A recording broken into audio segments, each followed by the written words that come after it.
Abigail Dean. Really good to have you here with us. Thank you so much for having me. I'm so excited to be here, so thank you. Yeah, and thanks for taking the time, because I know you're, places to be, things to do, and you're also due in a couple of weeks, less than a couple of weeks. Yes, it's that stage now where it's like any day now, which I think, as somebody who likes to be in control, at least to some degree, is very unsettling. Yeah, and imagine, the last few weeks of your freedom, and we get to have you here at the Helsinki Book Fair. So it's great timing. Exactly. Yeah, but about your book, let me just say this first, and this is no lie. It has been an enormous success, to say the least. The rights have, I think I've seen it sold to 36 territories. Please correct me if I'm behind on this number. And the advances have been quite big, both in the US and in the UK as well. And there is also a TV series being produced about this story, and how, like, you're on top of the world, basically. How's that? Yeah, it's very, very surreal, and I think that the strangest thing is, writing is such a solitary pursuit in so many ways. So I think back to writing Girl A in kind of pretty much sort of isolation. I didn't really show it to that many people, and it still takes me by surprise slightly that more than my immediate family have read it. That still feels kind of very, very strange. But I think amongst the sort of amazing kind of results of being able to have Girl A published across the world, it's just, to me, incredible that so many readers will get a chance to meet the Gracie family and to meet the characters in the book and kind of develop their own relationships with those characters, because that's something that, for me, so many books have given me that. I've kind of detested characters and loved them, and it's incredible that people that I kind of have spent a long time with in my head will now be kind of out in the world and kind of becoming something else in readers' eyes. Yeah. So you're an avid reader yourself, I gather. Yes, yeah, I have been since I was a child, and everything back then. I think it was kind of, I loved R.L. Stine and Judy Blume, Louis Sacre, and yeah, I kind of haven't stopped reading since. I don't think. Yeah, I think it's sort of the best way to kind of improve writing is often to be reading all the time and to see what different writers are doing and kind of the magic that they're making and learn from it. Yeah, and I know you actually have a career as a lawyer as well, and then you this is your first book.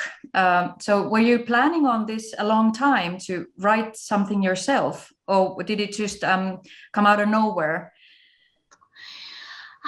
It's strange, because it was something that I think as a child and as a teenager I planned all the time. So I was writing then really prolifically, actually. I wish that I still had that level of productivity today. So I would kind of get up before school and be writing on my parents' like massive desktop computer. And yeah, just kind of wrote fan fiction, wrote all sorts through my kind of teenage years. And I think then that slightly kind of dropped away from me when I was in my 20s, and I kind of did have a job as a lawyer that was kind of very, very busy. It was similar to the life that Lex, I think, that Girl A lives in the novel. Sort of there was a lot of travel, and it was exciting and glamorous, but also quite lonely and incredibly time consuming. And I think it was only sort of after quite a few years of doing that I realized that I had neglected writing, and I'd sort of abandoned that idea as being a bit of a pipe dream. So I think I only really started planning to actually write a novel and to take the time to do that when I was sort of coming up to my 30th birthday, and I was just kind of questioning why I had spent the entirety of my 20s behind a desk. And sort of, I think I felt kind of a real sadness that I had abandoned this thing that had made me very, very happy. And that had been this kind of long-standing dream, and sort of started to question, well, why have you never actually given yourself a shot? And I think it was around that time that I decided, I'm actually going to take some time off work and really dedicate like a few months to writing and just see what I end up with at the end of it.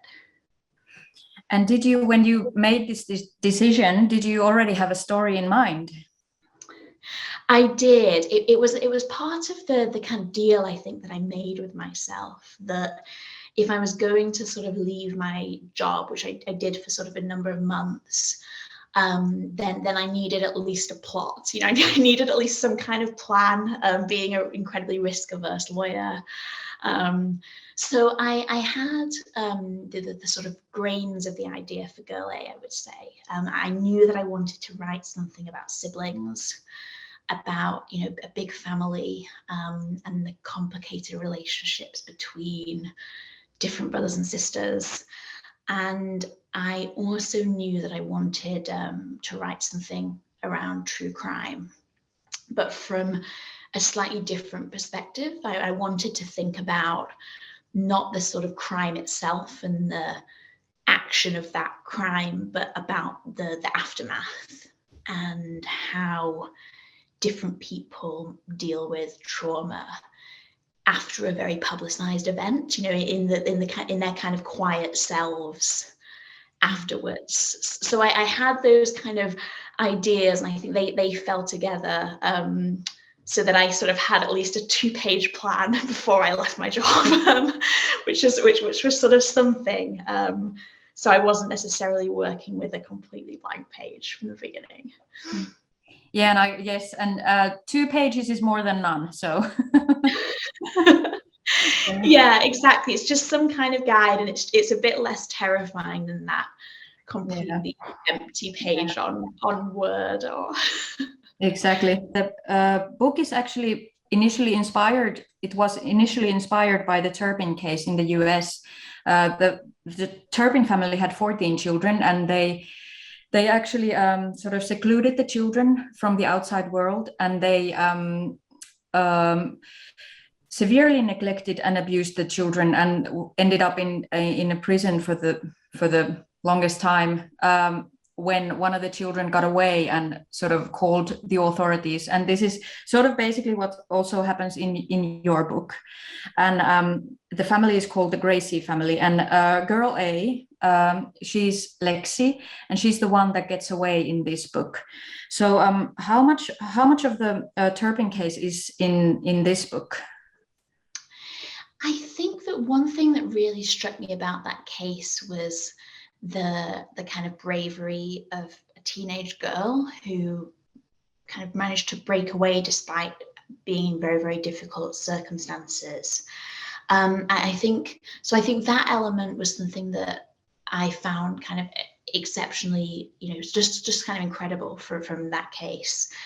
And I think the other element that you can really see from that case in particular is that there was a lot of media attention on that case. There was a lot of kind of images of pixelated images of the children, and I think that kind of led me to think, well, they have a huge amount of their lives ahead of them. So what do the rest of those lives look like? So I think that there were those two sort of strands that I would say are kind of visible in Girl A. I think a really touching thing about the book, and what made it easier to read as well, is your perspective, because you sort of start from from years away from the events of the House of Horrors, and you start off with Lexi being called over to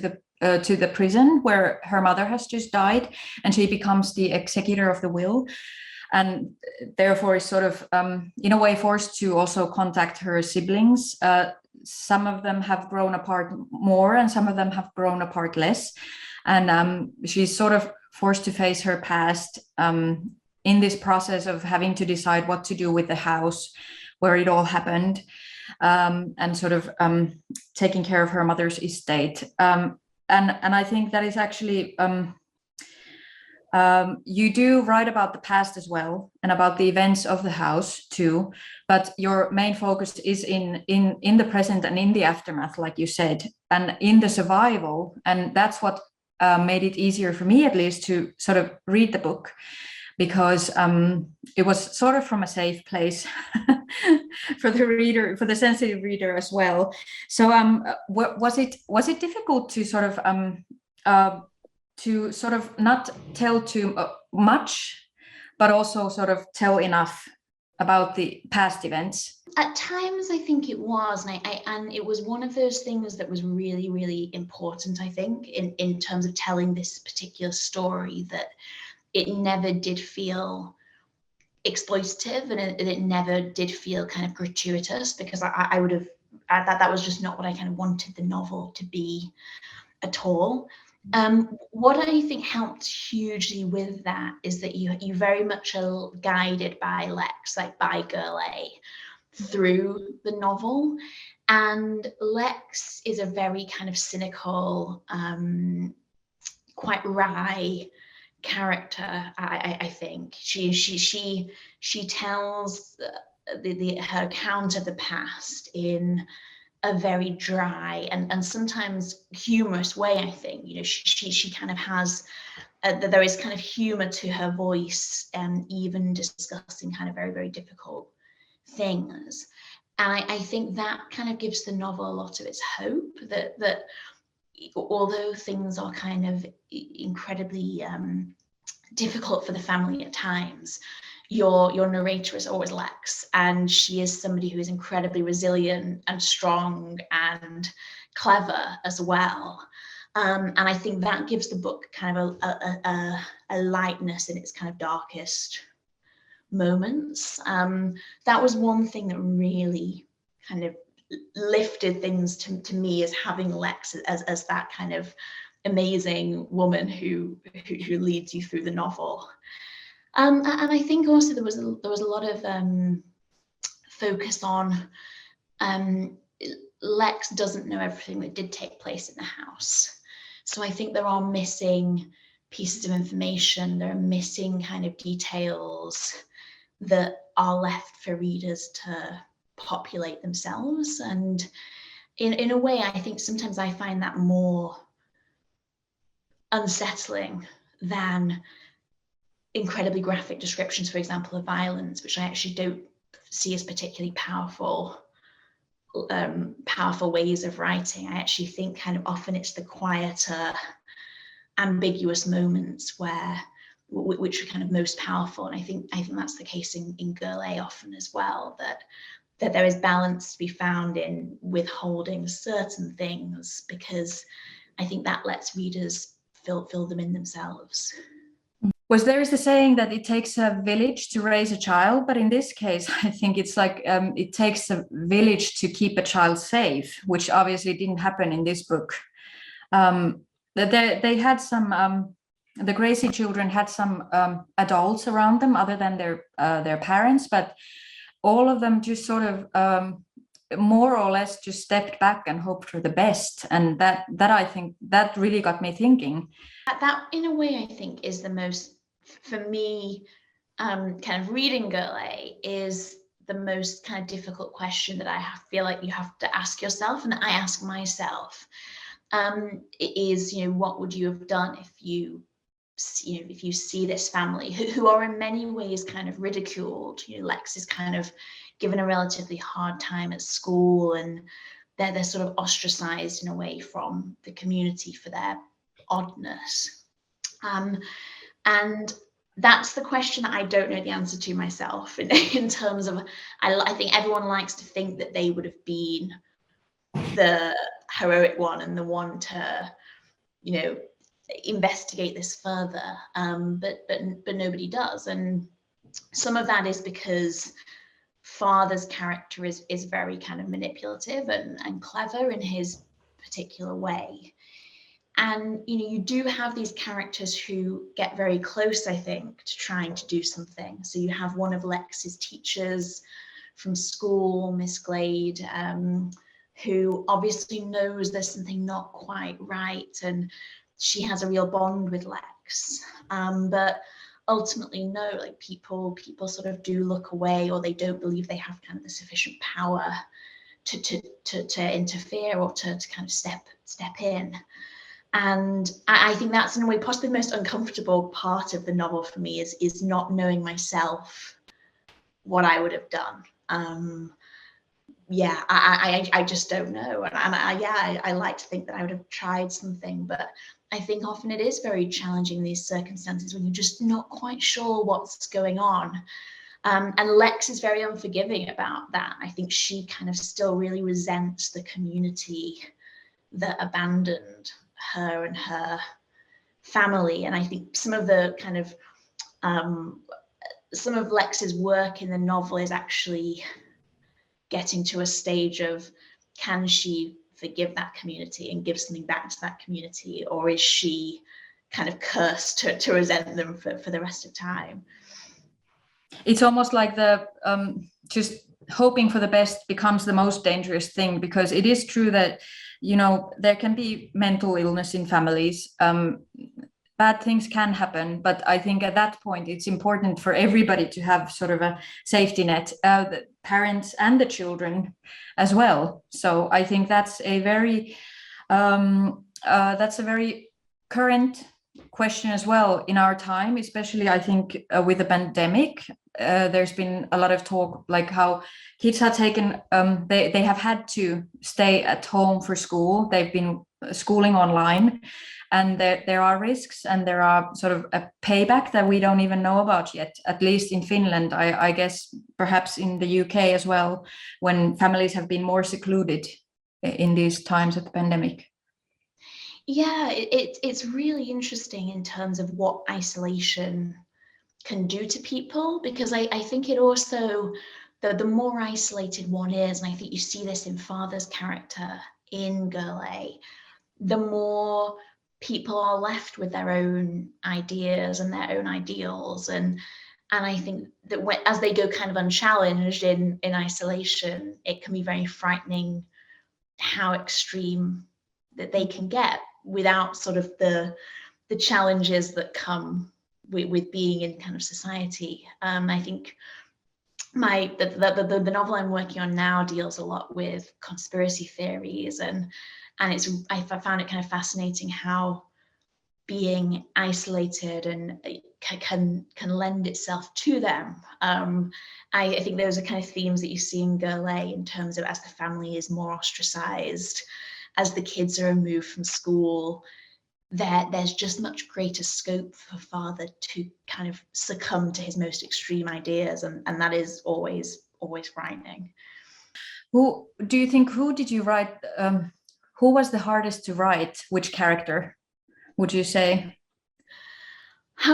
In terms of the sort of siblings, they all had their own challenges. I think that Gabriel, Lex's younger brother, I found a really difficult character to write, because I think I have the most sympathy for him. I kind of I love him a huge amount as a character, and so I think he was hard to write, not from a sort of perspective of, I struggled with the character, but more from a perspective of I kind of came to care about his character hugely. And both as a kind of child and as an adult, he is somebody who, even within the Gracie family, has kind of struggled, and his father's kind of been particularly unimpressed by him. Gabriel perhaps is the most affected, at least on the surface, in his life after the House of Horrors, because I think the rest of them have sort of moved on, and they have been able to piece together a life that's livable in a way, but Gabriel struggles with that. So yeah, Yeah, he probably wears his trauma most obviously, in a way that the other characters have sort of tried to subdue that. He kind of hasn't been able to, and I think some of that is because he's also been manipulated even when he leaves the house. He's sort of courted by the press and you know, almost kind of pulled back into his past by people trying to hold him out as this figure, as sort of almost like a talking head of trauma. And I think that's a kind of one of those things about true crime that I think is quite unsettling, is how can we kind of look at these cases with respect for the people who were involved and without doing what the media has done to Gabriel. Because I think so much of his kind of character is actually the fact that he's still being used terribly, even outside of the house. And that sort of goes beyond his parents, and kind of the culpability sort of spreads much more widely for him. And also even the psychologists that mean well, even each of them sort of want a piece of these interesting cases that the children are. So I think that's very heartbreaking in this story as well. I think that's it. It's almost kind of everybody has their own interests in these children. I mean, I say everybody, there are exceptions. I think, you know, you see the family that Lex has created with her friends and with her adopted family, but there is also a sort of a lot of manipulation still there once the actual kind of childhood trauma is over.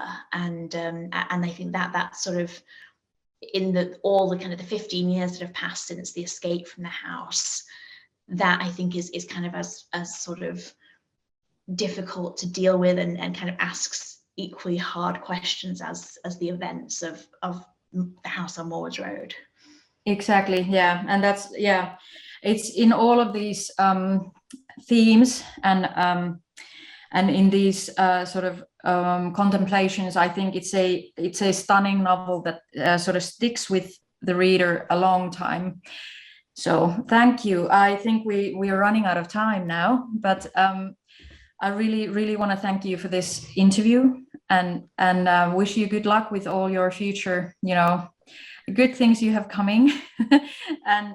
And we're hoping to see a new baby and a new novel as well soon. But you know, take your time. No, I will, and thank you so much. I'm so excited to have the beautiful book at Helsinki Book Fair. So yeah, thank you so much for having me. Yeah, thanks so much. Bye.